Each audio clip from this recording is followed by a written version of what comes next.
This is going to be a video on my Roxy Music CD collection. Now, Roxy Music is probably one of the most unique bands in my collection in that they really are hard to categorize. You could call them new wave, you could call them alternative rock, you could almost call them progressive rock. They were kind of at the forefront of the punk movement. They've got elements of just about every type of music that you can imagine over the course of their career.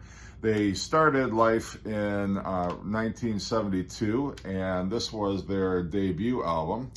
Now, of course, the core nucleus of Roxy Music has always been Bryan Ferry, Phil Manzanera, Andy McKay. Brian Eno was on this album. I think he was only with the band 2 or 3 albums before he left and went on to do, I don't want to say better things, but certainly more things akin to his particular style of music. But this is probably best known for the tracks Remake, Remodel, Virginia Plain would be the songs if you were to recognize any track off here. But you know, you can say this with a lot of bands, but never would it be more true than for Roxy Music. They really didn't sound like any other band when they came out in 1972. It's really an acquired taste, I guess, these first couple of albums, because there's just such a variety of styles. Bryan Ferry's voice has not yet evolved to what it would become. Not that he's a bad singer, but it's just kind of a little rougher version of his vocal style than what he would employ by the end of the 1970s. This is a remastered version, and so all these CDs, they look like mini records there. And this is kind of what the band looked like at the time. I don't know what look they were going for, like 50s greaser rocker, or you know, it just really, these photographs just sort of kind of encapsulate just how different a band this was, considering, again, it was 1972.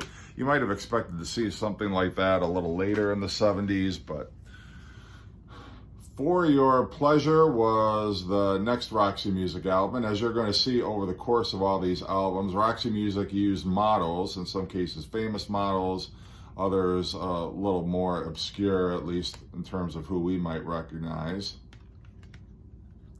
And all these albums, too, tend to reference what number in their catalog this one is. You know, for instance, this is the second Roxy Music album. This is not a remaster. This is actually just a regular Warner Brothers CD release.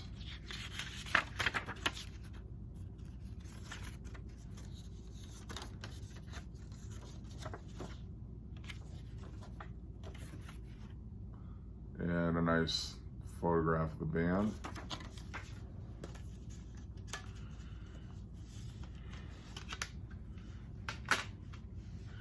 This is their third album, Stranded.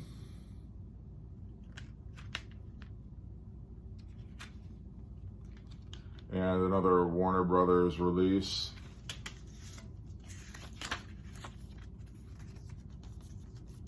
Looks a lot like the last one, actually.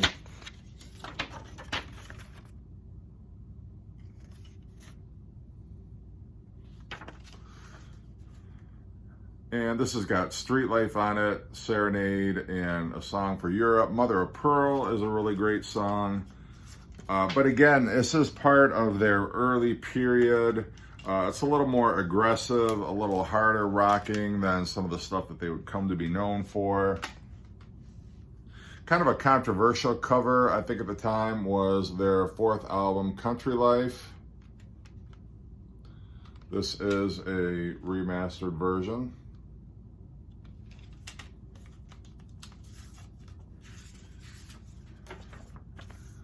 And the rough edges are kind of softened here a little bit. It's not as aggressive and bizarre as their first couple of albums.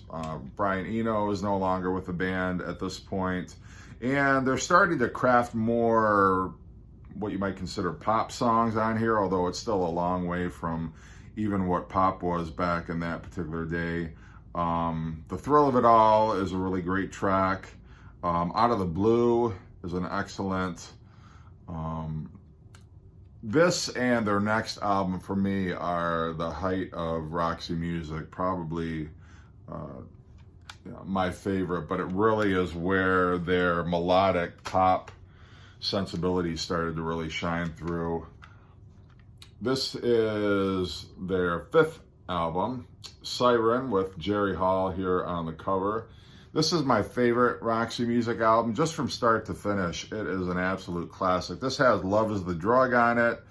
I don't know if Both Ends Burning was a hit or not, but the thing that I like about this is, for the first side anyway, the songs flow into one another, and there's just, it's such a great rock and roll album. If you have not checked it out yet, this would be, I think, the gateway Roxy Music album to own if you are not all that familiar with Roxy Music, except maybe the Avalon album or some of their, more new wave-ish kind of music. This would be the place to start. It's really got a perfect blend of their early harder rock tendencies and some of their more melodic poppy types of material that they would record later on. This is the first live Roxy Music album. This is a remaster. And as you can see, the jewel case is it's all falling apart on me.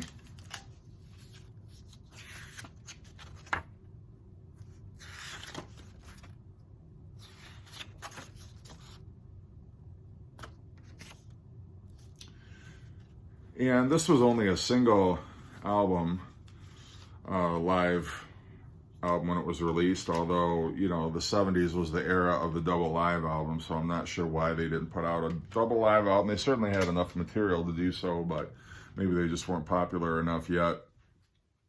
The 6th Roxy Music studio album was Manifesto. This is the one with the mannequins on the cover. For the first time, there's not just one model here posing for the album cover.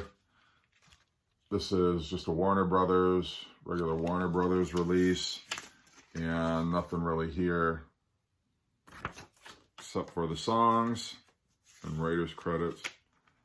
This is definitely a little more, I guess, dancey or more new wave-ish, I guess. This has Angel Eyes, which is definitely more. They never recorded anything so, I guess, what you might call disco. So they're definitely moving away from kind of their punkish sort of music that they were known for. Dance Away was another big hit off of here. But they were getting away from, that more quirky, eccentric kind of a sound from earlier and moving more into the pop mainstream, I guess you could say. Their next album was Flesh and Blood. This was 1980, I believe.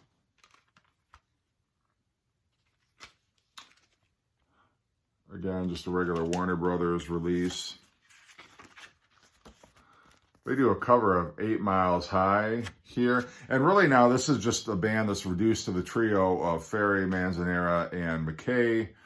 And so Brian Ferry is definitely directing which way the band is going in now, which is certainly very much in a new wave direction. This has got Oh Yeah, which is a softer kind of a ballad. Same Old Scene, which is definitely that classic, Phil Manzanera, guitars, Brian Ferry with his sort of new romantic vocal, Andy McKay with his great drumming.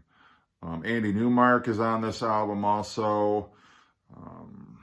And really just the lyrics here, not much else. One photograph, and again, they were down to a trio at this point. My dad actually had this album, and I've got it on CD, and then I still have his vinyl copy in my collection. Probably the album that Roxy Music is most known for would be Avalon. This is most definitely new wave, kind of like more like orchestral maneuvers in the dark, almost Duran Duran a little bit, but just that kind of a style that they're using here. A great classic album. Unfortunately, this would be their last studio album before they would part ways, but this is obviously the remaster, and it just has the lyrics. This would be the second Roxy Music album, I guess. It's more representative of their later period, and not a weak track on here. It's really a great album. The first Roxy Music compilation that was really widely available on CD was this one. It's really, part of it's Bryan Ferry, half of it's Bryan Ferry solo material, half of it's Roxy Music. So if you don't mind the blending of the two, this is not a bad collection to have, and a good introduction into both Bryan Ferry and Roxy Music. And then the last one that I have, this is the best of Roxy Music. And the versions of Angel Eyes and Dance Away are both kind of remixes. They don't sound really like what's on Manifesto. This also has Jealous Guy, which was a cover of the John Lennon track, which was not available on one of their studio albums. It was on, I think, an EP or something that came out before the Avalon album. So it's nice to have that here. But yeah, just a solid compilation. So that is my Roxy Music CD collection. Hope everybody is having a great week, and we're only a few days away from Christmas. That's hard to believe, but hope everybody is doing well, and thanks for watching.